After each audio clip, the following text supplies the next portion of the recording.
Hey there, Chad Cruiser here with Health and Homestead, and I'm happy to be here with a friend who is an herbalist by the name of Lee Wellard. Lee, tell us a little bit about yourself. Well, I'm the owner and founder of the American Herb Shop, and we do a lot of education, teaching around the country.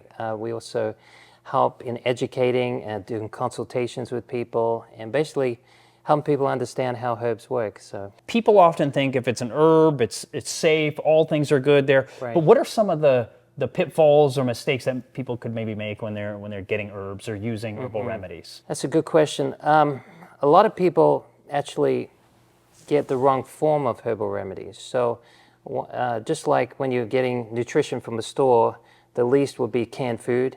And so in the herbal world, in my opinion, herbal capsules or pills are often the least available in the system because they take a while to break down and also requires acidity. And if people have weak acid or they take it at the wrong time, they may not be getting the herb in their bloodstream and lack the beneficial medicinal properties of that herb.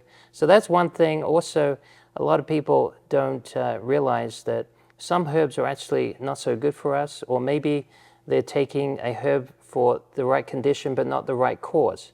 And so there's a lot of pitfalls there. You really need to understand how the herb works, the mechanism of action, and also what is the initial cause to be able to actually be more specific in the use of those herbs. Great points. You know, one of the things that I've shared on another video was also people will think, well, if, one is good, 10 is better, obviously, right? And so that sounds kind of logical, but no, it actually can become more dangerous. Like, for instance, they've looked at lemon balm, and they gave different amounts. Specifically, it was like 300 milligrams of lemon balm, and it actually was beneficial to people's cognition. It lowered levels of anxiety. So they also gave them, a different group, 600 milligrams, and what they noticed that it actually had a negative impact on cognition. Actually, you can overdo a good thing. Yes, exactly right. Yes. In fact, some herbs will actually have the opposite effect, and in some cases they'll have a poisonous effect. So stay with the recommended guidelines. Usually it's on the bottle. We have what we call therapeutic range, which is the range above placebo to where it's toxic level. So not all herbs are safe, just to clarify. Yeah. And some herbs that are commonly used are actually some of the most dangerous to use. And another thing I'm thinking about this, that you trust the company that you're buying from. People just, you go online, you buy whatever, and they did an investigation out of the state of New York a few years back, and they were looking, and they found that, I can't even believe this, 80% of some supplements that people were taking had 0% of what they suggested in them. And that's one of the reasons it is important to always seek to buy from a trusted source, because honestly, and the reason they can do that is because the penalty is so small that corporations, they just pay the penalty. It's like if it were a quarter for speeding, you'd just say, okay, no problem. You'd jump back in the road and you'd speed along your way. But that's kind of one of the reasons. So you do want to get it from a reputable source. Yes, and I would also call them and also find out where those were grown. Do they have any chemicals on there? Are they truly organic? Some people put organic, but it's not necessarily organic, and so it pays to know who you're dealing with. Absolutely, absolutely. One of the questions that people have also is, there's different forms of using extracts. You have alcohol, you have glycerin. Do you have any insight on that? Yeah, so we personally don't use any alcohol. So most of the alcohol that's used in the tinctures are actually from GMO corn. That's basically 80 to 180 proof alcohol from vodka. So it's quite cytotoxic, especially at high amounts like that. And also, even though it's good at extracting, it can actually sterilize the plant. It can destroy some of the delicate phytochemistry of the plant. And it can even pull out some toxic alkaloids that you don't want to be pulled out of the plant. Most alkaloids are actually toxic, like morphine, caffeine, cocaine. These are very dangerous substances that alcohol can pull out of the property. Of course, not all herbs have those elements in, but they do have some of those properties depending on the herb that you're extracting from. So we use glycerin because it's very safe, it's compatible with physiology, it makes it sweet, it's non-toxic, it's very good at extracting. It doesn't have as longer shelf life as alcohol. So it's usually about 2 to 3 years. Alcohol is about 5 years. But I'd rather be able to sleep at night knowing that everyone's safe than using standard alcohol. You know, on Health and Homestead, we talk to people about growing food and these kinds of things, but one of the things we also talk about is growing herbs, having actually natural remedies growing on your own property. Right. Do you have any insight on that? Yes, yeah, I encourage people to have their own garden, and if you got even just like 100 square feet, like 10 foot by 10 foot square garden, you could get enough herbs growing for a family of 4 for all year round, including not only culinary but medicinal as well. So I would encourage people to start with seasoning herbs that they can use both for culinary purposes and also medicinal purposes. So that would be things like thyme, oregano, maybe rosemary, dill, even things that we commonly use like garlic, different things like that. So start planning for what you particularly like as far as using in cooking. And then as you're learning new herbs, just add as you go. You know, that would be things like comfrey. I would definitely recommend using comfrey, especially for painful joints, things that need repairing, cartilage, bone, tissue repair. And then use things that you can make into drinks, like, for example, lemongrass. It's a wonderful, refreshing herb that you can use all year round. It's very high in antioxidants. It's very good for blood pressure. It's good for menstrual cramps. It's good for headaches. There's so many benefits to that. And so use things that you like to take and that are tasteful and practical and can be fitted in a small area. You know, some are going to be more than others. Like comfrey can really take over. Yeah, it can. Lemongrass can also get pretty thick too, but a lot of our culinary herbs only need a small amount of space. And I love comfrey. Comfrey is one of the most powerful herbs. Yes. I mean, it is, you mentioned it there, it's such a powerful plant that, like you said, for joints, for back pain, and I have a video on that where I actually go into the research on, they've done many studies on this particular plant. I mean, almost any of these you're going to find many studies, but that one, Yes. I just love that one. I think anybody who can should grow some comfrey on their property and learn how to use it in the right situations. Another thing that people sometimes notice that they take a herbal remedy for a while and then it seems to lose its effectiveness. Why might that be? Yeah, this is a good question. It can also happen with medication as well. And one of the reasons for that is because when you saturate the body with a certain amount of chemistry on a regular basis, then the body loses its reaction to it. It's a bit like having the in-laws with you 24/7. You need a break. Okay, so just having a day off every week will just help resensitize your body to the herb and keep that action continuing. But there's a way around that as well. You can use another herb that has a similar effect, and you can keep that going. But generally speaking, Does that mean go between them for Yes, a bit? So you use can. one and then you switch to the other one for a Correct. little bit? Now, normally it takes several weeks, even several months for that to occur. So this is really for people who are taking herbs long term.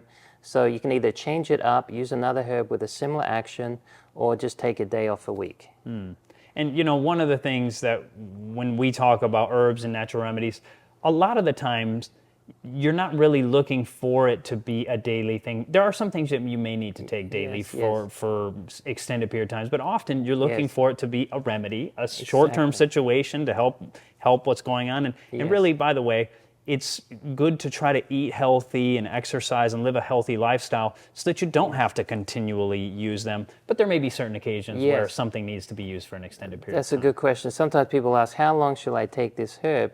And I tell them, as long as you need it. You know, once the problem clears up, you can just go off it. There's one exception to that, and that is herbs that you're taking for nutritional support. So we call this nutritive tonics. So some people take barley grass, some people take alfalfa or wheatgrass or oat straw, red clover, nettle, that type of thing. So these are herbs that are high in nutrition that you may want to get, you know, instead of, say, a supplement from the store. So those are things you can take on an ongoing basis. Great point. So many times people think, you know, it's natural, so it's good for me. I mean, everything natural is good for us, right? No, right? I mean, like poison ivy is natural. Don't, you know, rub it on your body on purpose generally. Lead is natural, it's not safe. Arsenic's the same. Even death is natural, right? It wouldn't wish that on anyone. So when it comes to safety, Now, I'm not saying all herbs are safe. There are some herbs I would shy away from. However, that being said, it was interesting, came across some research done by the Poison Control Center looking at how many people died nationwide in North America in 1 year after taking 60 billion supplements. And there wasn't one recorded death, at least at the Poison Control Center, from that study. So it shows me that herbs are relatively safe. I mean, what things can you take in your body and have that statistical outcome? I mean, even food is, you know. Even food, you have 400,000 people that go to the ER every year for food poisoning. So, yeah. So it's a pretty good ratio. That being said, there are some herbs I shy away from because they may not cause people immediate death, but they have some side effects. Can you give us an example of some of those? Sure. So, for example, a lot of people tout the benefits of green tea. Okay, so green tea is high in polyphenols. It's actually an antioxidant. It protects your heart from oxidative stress, and it's high in other anti-inflammatory properties. It's got some rich source of minerals and so forth. But there are some negatives. Okay, one of the negatives is that it can be high in fluoride. It can be high in aluminum. It can also block gamma-aminobutyric acid, which affects the neurotransmission of the brain and makes you more susceptible to yield to temptation. Okay, and then on top of that, it's also got usually about 20 to 50 milligrams of caffeine in there as well. So if you're going to take something for polyphenols, take it from peppermint. It's actually #1 source of polyphenols. So you don't actually need to take that. Another one is coffee. And I'm probably going to step on a few toes here, but you can get some good grain coffee, but the standard coffee that's sold in the store, again, you've got the caffeine issue. And also, there's been some studies showing that the caffeine can actually put microscopic holes in DNA. It can also increase one's risk of bladder cancer. It can also affect the hydrochloric acid production in the stomach and interfere with digestion. It will also affect the adenosine receptors in the brain, make you more wired so you can't turn your brain off at night. These are some common beverages that people are consuming. I'm right with you on that. And I saw a study 2022 out of the University of South Florida on looking at caffeinated beverages, and they did 4 different studies. And 2 of the studies found something very similar, is that caffeine lowers levels of self-control. And I don't know how many people have too much self-control. Like you don't have too much self-control. Like you might think, no, I'm OCD, I have way too much. No. OCD is another form of lack of self-control, right? And so this is actually a drink that, sure, it doesn't affect your self-control maybe to the degree of alcohol or some other illicit drugs, but the fact is if you're looking to overcome a bad habit, eating problems, I mean, 70-some% of Americans are overweight. It's not an insult, it's just a fact. We're struggling with self-control in this country. Yes. And if we're drinking things every day that lower human self-control, this is something to really consider. And this is another point, is that something can have benefits. Right. But if it has, I'm looking for remedies, and I know you are too. You're looking for remedies that don't have all the side effects. So we're looking for something, that is good without, the side effects. That's right. And also, just because something has high amounts of a certain antioxidant or a vitamin or mineral, it doesn't mean that is good for you overall. So, I could put a little arsenic in water and, the water's going to do you good, but the arsenic could kill you. So always judge a herb based on its own merits. And don't think just because it has one good phytochemical in it, or maybe a dozen or more phytochemicals in it, that it's necessarily good for you. So you have to look at a herb just as you evaluate a person, right? You see the results of that in individual lives. You look at the historical data, how it's been used. Is it producing side effects? Is it causing good outcomes? And is it also backed by good research?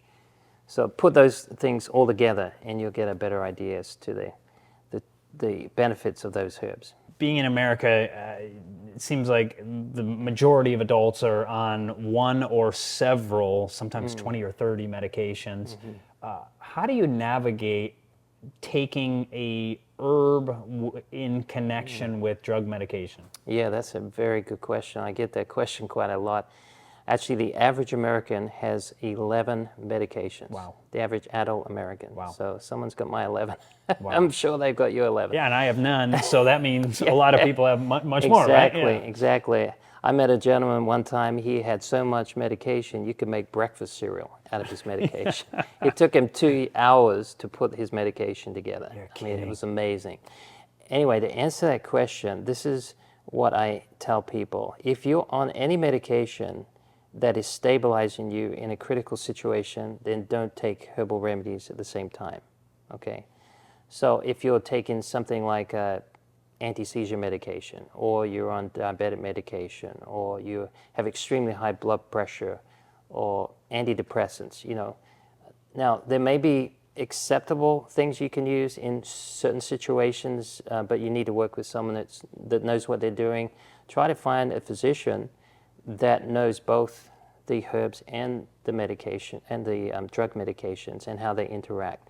So if you're using a herb that has a similar mechanism of action to a pharmaceutical medication, you have to be extremely careful. So let's say, for example, you're taking a blood pressure medication like lisinopril, and then you take a herbal remedy on top of that, you can go from too high too low too quickly and end up having a stroke because you've basically overshot the mark where your body is it's exacerbated the problem because you have too much of a shock to the system from going too high, too low, too quickly.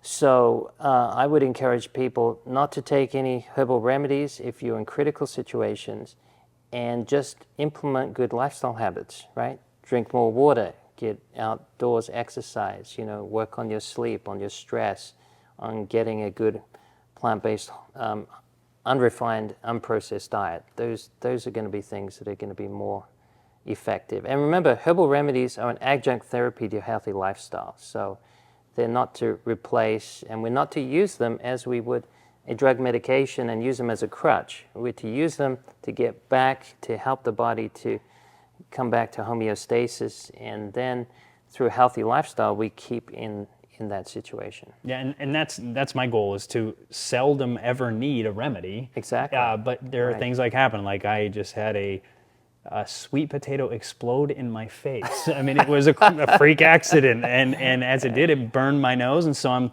using a little honey. Research shows that honey is something as simple as honey. Putting it on wounds is actually better than standard surgical dressing on wounds, and so it actually helps it heal even better. So the point is, I'm not putting honey all over my body all the time. I'm using it right now because, I got a burn on my nose. And so the point is, as much as possible, if you're in a healthy situation, you don't need to take these. But from time to time, something happens, you need to do it. And if you're in a more acute situation and that you need it on a regular basis, there are times for that. But, healthy lifestyle, best way to go. So as we stated, many herbs or natural remedies may have none of them in the bottle or the container that you buy. One of the things I appreciate about Lee is that they actually formulate them on their own. They're not shipping it off to China and having them do all the work or something like that. And tell us a little bit more about that. Yeah, so we actually put the herbs together in a formula. We use the glycerin, as I mentioned before. All the ingredients that are in there are actually in there. We don't use any fillers, we don't use any chemicals or anything like that. It's a small family business, and we're just happy to provide a good product to people. And it's this kind of stuff that I want to buy rather than just some random shop. Sometimes it may be cheaper on eBay, and who knows if it has what you're hoping it has. It might not. You never know. And this is a situation where you're doing this yourself, and I know this is the kind of thing that if one of your family's sick, you're happy to take it because you have what's in it. Exactly. And the benefit that we have over buying it from another company is we give free advice. So when people call us and they have a question about a product, or they want to know what they can use for a particular condition, then we'll educate them on the phone. There's no charge for that service. And we'll put a link and something you can click on right down in the description. Lee, you also have a course where you teach people how to actually produce herbal remedies and so forth at home, correct? Yes, we actually have two courses. We have one for people that just want to learn how to make things at home, such as how to make an extract or herbal salve, different things that commonly will be used. And then also we have a course for people that want to learn how to become herbalists. So those people who are looking at getting more into the research, want to be in a position where they can teach others, maybe even start their own herbal ministry or herbal business. That would be ideal for them. We'll put a link below the video. Down in the description. And, we'll have one down there, and both in yes. the description and in the comment section. Yes, and we'll also put the website as well. All right. Yeah. Well, thank you very much, Yeah. Lee. Yeah. I really appreciate your thank time. you. And we're going to have more videos coming out on natural remedies and herbs. So subscribe and hit the like button. God bless and have a fantastic day.